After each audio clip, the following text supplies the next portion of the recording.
সাপের ছোবল দেয়া রোগী নিজেই সাপ নিয়ে হাজির হয়েছেন হাসপাতালে। জীবন বাঁচাতে ওঝা কিংবা বৈদ্যর কাছে না গিয়ে দ্রুত চলে এসেছেন জেলা সদর হাসপাতালের ডাক্তারের কাছে।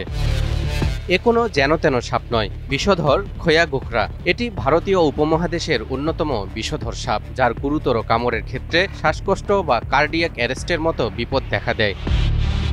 সকালে ঘুম থেকে উঠে বিছানা থেকে নিচে পা ফেলতেই সাপের দংশনের শিকার হন অসীম সর্দার নামের এই যুবক। এ সময় অসীমের চিৎকারে স্বজনরা ছুটে এসে ঘটনা জেনে ঘরের গর্ত থেকে সাপটি উদ্ধার করে খাঁচার ভিতরে আটকে রাখেন। সকালবেলা ঘুমের থেকে উঠে তখন চোখের থেকে পা নামাইতেই দেখি যে খেসকের কামড় আছে। মায়ের মনে করেন যে খুঁজে পাইনি, না বলা হয়েছে কি আর কি কামড় দিল, পরে দেখি যে রক্ত বেরোচ্ছে।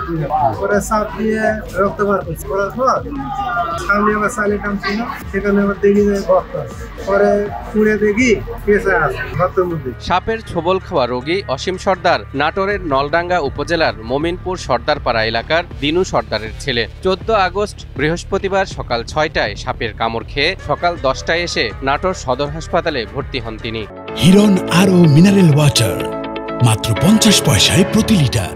স্নেক বাইটের রোগী আসলে প্রথমত ইমার্জেন্সিতে যে চিকিৎসা দেয় আমরা সেটাই ফলো করি। রোগীর সিমটম অনুযায়ী যদি মনে হয় অ্যান্টিভেনমের প্রয়োজন আছে আমরা অ্যান্টিভেনম দিয়ে থাকি। এদিকে পরিবেশ কর্মীরা জানান, যে কাউকে সাপে ছোবল দিলে রোগীর জীবন বাঁচাতে হলে ওঝার কাছে না গিয়ে দ্রুত হাসপাতালে যেতে হবে। কৃষকদের যে সাপ কামড় দিয়েছে, এই সাপের নাম ফাইগোপ্টেরা, খুবই বিষাক্ত সাপ।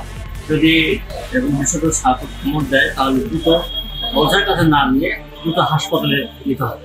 সাপের ছোবল খাওয়ার পরেও অসীম ও তার পরিবারের লোকজনের ধৈর্য এবং সাহসিকতায় অনেকেই অবাক হয়েছেন, আবার অনেকেই বাহবা দিচ্ছেন তাকে।